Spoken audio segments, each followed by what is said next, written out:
Hi, ഇന്ന് ഞാൻ കാണിക്കുന്നത് ഒരു വെണ്ടയ്ക്ക പുളിങ്കറിയാണ്. അതിന് വേണ്ടി ഒരു ചെഞ്ചട്ടി അടുപ്പത്ത് വയ്ക്കുക. എന്നിട്ട് അതിലേക്ക് വെളിച്ചെണ്ണ ഒഴിക്കുക.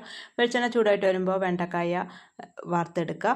വെണ്ടക്കായ വറുത്തെടുത്ത് കഴിഞ്ഞിട്ടുണ്ടെങ്കിൽ വെളിച്ചെണ്ണ കുറച്ച് മാറ്റി വെച്ചിട്ട് അതിലേക്ക് കടുക് മുളക് ഇട്ടിട്ട് കടുക് പൊട്ടിയതിന് ശേഷം അതിലേക്ക് വെളുത്തുള്ളി ഇടുക. വെളുത്തുള്ളി ഒന്ന് വഴന്നു വരുമ്പോൾ അതിലേക്ക് ചെറിയ ഉള്ളി ഇടുക. ചെറിയ ഉള്ളി ഇട്ടിട്ട് ഇത് നന്നായിട്ടൊന്ന് വഴറ്റുക.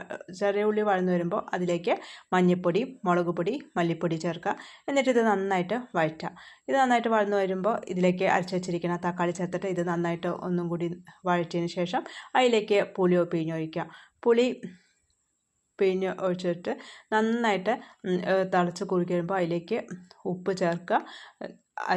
എടുത്ത് വെച്ചിരിക്കുന്ന വെണ്ടക്കായ കൂടി ചേർത്തിട്ട് ഇതിലേക്ക് കുറച്ച് വെള്ളം ഒഴിക്കുക.